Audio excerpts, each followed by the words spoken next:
સમાચારની શરૂઆત કરીએ અમદાવાદમાં ફરી એકવાર બુલડોઝર ચાલ્યું છે। અમદાવાદમાં ફરી એકવાર ડિમોલેશનની કામગીરી હાથ ધરવામાં આવી છે। સાબરમતી વિસ્તારમાં આ ડિમોલેશનની કામગીરી હાથ ધરવામાં આવી છે। દ્રશ્યમાં જોઈ શકાય છે ફરી એકવાર બુલડોઝર ફર્યું છે। રામનગર મેટ્રો સ્ટેશન પાસે આ ડિમોલેશન કરાયું છે। લાકડાના 4 પીઠામાં બુલડોઝર ચલાવવામાં આવ્યું છે। ત્યારે અમદાવાદમાં વધુ એકવાર આ બુલડોઝરની કાર્યવાહી કરાઈ છે। નોટિસ આપ્યા વગર ડિમોલેશન કર્યાનો આરોપ લાગ્યો છે। ત્યારે હવે લોકો અલગ અલગ આરોપ લગાવી રહ્યા છે। ચુસ્ત બંદોબસ્ત વચ્ચે ડિમોલેશનની કામગીરી હાથ ધરાઈ છે। સાબરમતી વિસ્તારમાં ડિમોલેશનની કામગીરી હાથ ધરવામાં આવી। ગેરકાયદેસર બાંધકામોને તોડી પાડવા માટે તંત્ર સજ્જ બન્યું છે। સાબરમતી વિસ્તારમાં રામનગર મેટ્રો સ્ટેશન વિસ્તારમાં ડિમોલેશનની કામગીરી હાથ ધરાઈ છે। संवाददाता किंजल बोरीसा फोनलाइन पर जोड़ाया है। जी किंजल, डिमोलेशनની કામગીરી હાથ ધરવામાં આવી છે। અમદાવાદમાં વધુ એકવાર આ ડિમોલેશન હાથ ધરાયું છે અને એમાં પણ આરોપ લાગ્યા છે કે નોટિસ નથી આપવામાં આવી। શું છે સમગ્ર મામલો?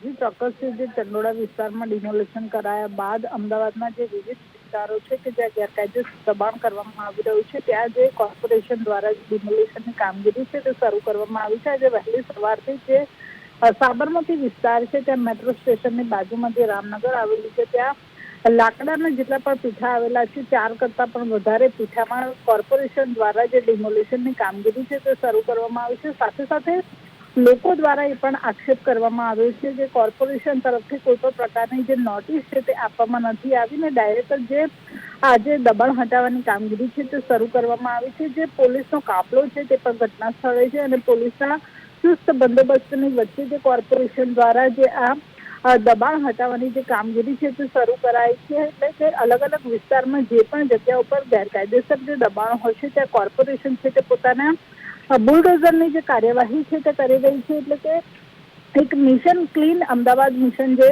હાથ ધરવામાં આવ્યું છે તેને લઈને જેટલા પણ જે ગેરકાયદેસર દબાણો હશે તે આગામી સમયમાં દૂર કરવામાં આવશે। જી કિંજલ, આપ અમારી સાથે જોડાયા અને માહિતી આપી એ બદલ આપનો આભાર। અમદાવાદમાં વધુ એકવાર ડિમોલેશનની કામગીરી કરવામાં આવી છે। રામનગર મેટ્રો સ્ટેશન પાસે આ ડિમોલેશન હાથ ધરાયું છે, જેમાં લાકડાના 4 પીઠામાં બુલડોઝર ચલાવાયું છે। તમામ ગેરકાયદેસર બાંધકામો અને ગેરકાયદેસર જે વસાહતો છે તેને દૂર કરવા માટે અમદાવાદ કોર્પોરેશન દ્વારા કાર્યવાહી હાથ ધરાઈ છે। આ વચ્ચે આરોપ પણ લાગ્યા છે કે નોટિસ નથી આપવામાં આવી, ત્યારે તંત્ર દ્વારા ચુસ્ત પોલીસ બંદોબસ્ત સાથે આ ડિમોલેશનની કામગીરી કરવામાં આવી છે। અમદાવાદના સાબરમતી વિસ્તારમાં વધુ એકવાર ડિમોલેશનની કામગીરી હાથ ધરાઈ છે, જ્યાં રામનગર મેટ્રો સ્ટેશન પાસે આ ડિમોલેશન કરવામાં આવ્યું છે। લાકડાના પીઠાઓ પર કાર્યવાહી કરાઈ છે, જેમાં લાકડાના 4 પીઠાઓ પર બુલડોઝર ચાલી પડી। આ બુલડોઝરની કાર્યવાહીથી અમદાવાદને ક્લીન અમદાવાદ બનાવવા માટે કાર્ય પ્રગતિમાં છે। આ પહેલા ચંડોળા તળાવમાં પણ ગેરકાયદેસર વસાહતીઓને દૂર કરવા માટે તંત્રે કાર્યવાહી કરી છે, જે સાથે અમદાવાદના અલગ અલગ વિસ્તારોમાં હવે ગેરકાયદેસર કાર્યવાહી થઈ રહી છે।